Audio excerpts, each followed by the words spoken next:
Police अपराधी से डरे। अभी तक क्या था, अपराधी को पुलिस से डरना पड़ता था, ये था सिस्टम, इसमें हम लोग जिए पढ़े भले। अब क्या बनाया गया, पुलिस अपराधी, सच है, यही इसलिए अटैक किया गया। पुलिस अपराधी से डरे, पुलिस थरथराए, पुलिस अपने हथियार छुपाए, पुलिस गाड़ियों से वापस भाग जाए क्योंकि वहां तो अपराधी हैं, वहां तो अपराधी आ जाएंगे, वहां नहीं जा सकते, वहां तो मार डाले जाएंगे, वहां तो हंगामा हो जाएगा, वहां तो मौत हो जाएगी, वहां हथियार छीन लिए जाएंगे, वहां गाड़ी छीन ली जाएगी, वो वर्दी छीन ली जाएगी, वहां वेपन छीन लिए जाएंगे, वहां रिवॉल्वर छीन लिया जाएगा। ऐसा माहौल बना दिया गया। पुलिस समझती थी कि नूह मेवात तो हमारे हरियाणा वासी हैं, हमारे हरियाणा के रहने वाले हैं, हम पर क्या करेंगे, हम तो उनके रक्षक हैं। लेकिन उन्हें नहीं पता वही उनके भक्षक बन गए, वही उनके भक्षक बन गए। और ये बात अब समझ लेना चाहिए।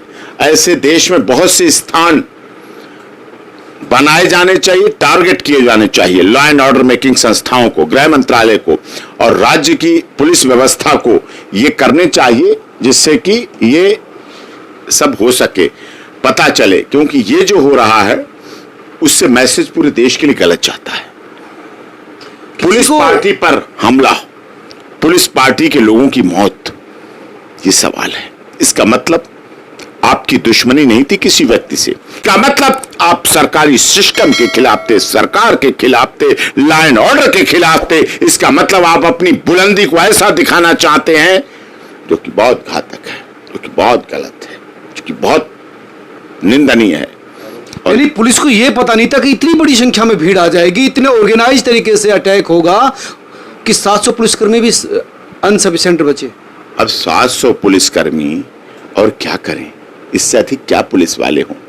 पुलिस का तो एक व्यक्ति, वर्दी में व्यक्ति, एक व्यक्ति बहुत होता है। हम तो ये चाहते हैं देश में बिना वर्दीधारी नागरिक पुलिस अधिकारी बने। कहां बने लोग, कहां लोगों ने रक्षा की, पुलिस पर हमले हुए। सोचिए ना, ये छोटी बात नहीं थी। एक प्लान था, साजिश थी, इंतजार था। लेकिन मैं यहां पर कहूंगा पुलिस की जो इंटेलिजेंस थी, जिसे सीआईडी कहते हैं, हर जिले में होती है। सीआईडी का काम होता है सब ग्राउंड स्तर पर पता रखना, क्या हो रहा है, क्या नहीं हो रहा है, क्यों हो रहा है, क्यों नहीं हो रहा है। इस पर नजर में फेलियर था। और नूह मेवात में तो इंटेलिजेंस होनी चाहिए, क्योंकि वहां से पूरे देश के लिए अपराधी जाते हैं, अब बड़े बड़े अपराध करते हैं, अपराधियों का हब सा बन जा रहा है। उस पर सरकार को भी ध्यान देना चाहिए, हरियाणा सरकार को भी ध्यान देना चाहिए। आदरणीय खट्टर साहब की सरकार है, मजबूत मुख्यमंत्री है। साइबर थाने को अटैक किया गया, उस थाने, क्योंकि साइबर क्राइम का बड़ा अड्डा बन गया है इस समय। साइबर क्राइम वहां पहाड़ों पे, आपको मैं बताऊं, कभी आप जाइएगा, हर पहाड़ के हिस्से पर कब से 100 50 200 नौजवान बैठे हैं, मोबाइल लेकर, लैपटॉप लेके। जितना साइबर का क्राइम होता है, जितने ये अकाउंट बनाए जाते हैं, फेक अकाउंट करके किए जाते हैं, जितने मनी ट्रांजैक्शन होते हैं, जितने ऑनलाइन ट्रांजैक्शन होते हैं, जितने डिजिटली ये अपराध हो रहे हैं और तमाम सारे कुछ वहां, और सब वहां बैठे बैठे करते रहते हैं जंगल को। मतलब कभी तो सुना करते थे आप इटावा के आगे बीहड़ को कहा करते थे, भिंड मुरैना को जनपदों को कहा करते थे दस्यू है, यहाँ है चंबल है। जो चंबल को जैसे कहा जाता था कभी डाकुओं का, आज के पढ़े लिखे वो डकैत तो बंदूक से मारते थे, डकैती डालते थे, सोना चांदी और पैसे लूट के लाते थे। उन डकैतों में तो ऐसे भी अच्छे अच्छे डकैत हुए जो गरीबों की शादियों में, लड़कियों की शादियों में दान भी करके आते थे, चैरिटी भी करके आते थे। मलखान सिंह जैसे और बहुत भी अच्छे अच्छे कार्य करने वाले भी डकैत हुए। लेकिन यहाँ तो पूरी तरह से साइबर का, अभी पिछले दिनों एक अखबार ने बहुत अच्छा उस पर पूरा आर्टिकल दिया था, साइबर पर किया था और सब कुछ करके दिया था, लिखा था और सब हुआ था। उसके बाद ये सब 500 पुलिसकर्मी ने रेड डाली थी, तब कुछ लोगों को गिरफ्तार किया था। हाँ, और मुझे लगता है कि उसी का गुस्सा ये था, एक तो ये था पुलिस की वाहन फूके, पुलिस के साइबर थाने पर अटैक किया, यानी बहुत ही ऑर्गेनाइज तरीके से वहां पर बहुत प्लान के साथ।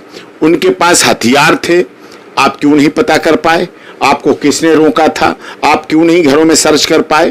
क्यों इलीगल वेपन थे? कैसे इलीगल वेपन का जमावड़ा जमा था, जखीरा इकट्ठा हो रखा था? क्या मतलब है देश के लिए? पुलिस पर हमला हुआ। मनोज शर्मा जी, आप तो बहुत वरिष्ठ पत्रकार हैं। पुलिस पर हमला क्या दर्शाता है? इसका मतलब हम देश की सुरक्षा, प्रदेश की सुरक्षा व्यवस्था को चैलेंज कर रहे हैं, ये अर्थ है। थाने पर साइबर, आज की आधुनिक दुनिया में साइबर डिजिटल, सब कुछ साइबर से हो रहा है। हम उसी को ध्वस्त कर देंगे, नहीं तो हमारी चलने दो। डरो हमसे, अपराधी डरे पुलिस से, ये मैसेज देना चाहा। अपराधी पुलिस से डरे नहीं, पुलिस अपराधी से डरे। अभी तक क्या था? अपराधी को पुलिस से डरना पड़ता था, ये था सिस्टम। इसमें हम लोग जिए पढ़े भले। अब क्या बनाया गया?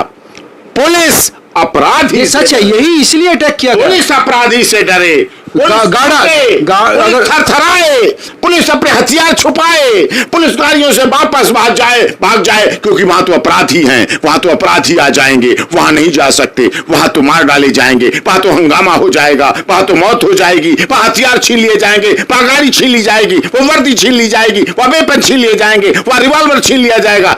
ऐसा माहौल बना दिया गया। क्या बात है? थाने के गेट बंद कर लिए तो बस लाकर दीवार तोड़ दी। सोचिए आप, दीवार तोड़कर। कितना भयंकर, मतलब ऑर्गेनाइज तरीके से बेखौफ थे वो लोग। और बेखौफ थे, सोचिए आप, बेखौफ तोड़ दिए गए। हजारों लोग एक साथ आ गए, छतों से, औरतों ने भी, बच्चों ने भी। कैसे इकट्ठे हो गए? क्या था इसका मतलब? प्लान था, इसका मतलब मीडिया में चल रहा था मामला, इसका मतलब योजना थी, इसका मतलब साजिश थी।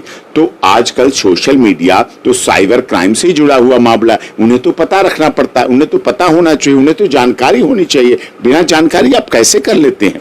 आपको ऐसे स्थान टारगेट करने पड़ेंगे। और माफ कीजिए, केवल हरियाणा में नूह मेवाती नहीं है, और भी स्थान है। माफ कीजिए, दिल्ली में सीलमपुरी नहीं है जो हुए पीछे दंगे आप कहें, और भी स्थान है। उत्तर प्रदेश में और भी स्थान है। बहुत स्थान ऐसे पल बढ़ रहे हैं जहां आस्तीन के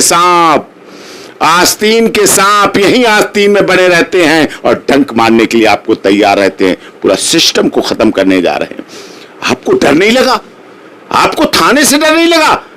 होना क्या चाहिए? पुलिस का वर्दीधारी नागरिक खड़ा होता है, वो भी कानून का सिपाही होता है, उससे भी डर लगता है।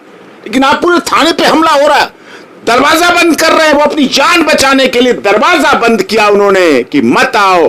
बस लाके तोड़ दी गई, चढ़ा दी गई, बस को हटाओ, तोड़ो, जाएंगे, घुसेंगे। गाड़ियों में आग लगा दी, गाड़ियों में आग लगा दी गई। सोचिए आप, ये गाड़ियां किसकी थी? लगाने वालों के बाप की नहीं थी।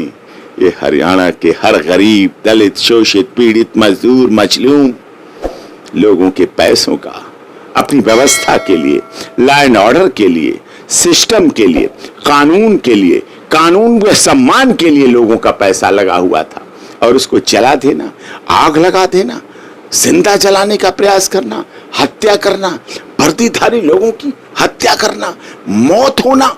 आप सोचिए, हरियाणा में मौत होना। भारत में आजादी के 75 साल पहले बाद अंग्रेज जो काम नहीं कर पाए वो हमारे भारत में लोग कर रहे हैं। क्या बात आप? सुप्रीम कोर्ट से प्रधानमंत्री के घर से कुछ किलोमीटर 80-100 किलोमीटर दूर पास में है।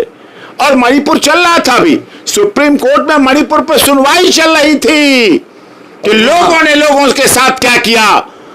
Honourable supreme court, honourable chief justice of India D.Y.. Chandrachud जवाब मांग रहे थे मणिपुर से, जवाब दो, क्या किया तुमने?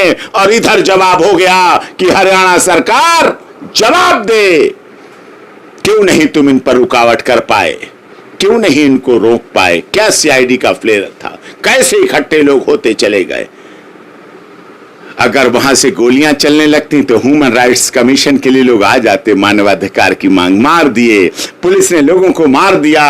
पुलिस ने लोगों को कहा कि देखो तो ये लाशें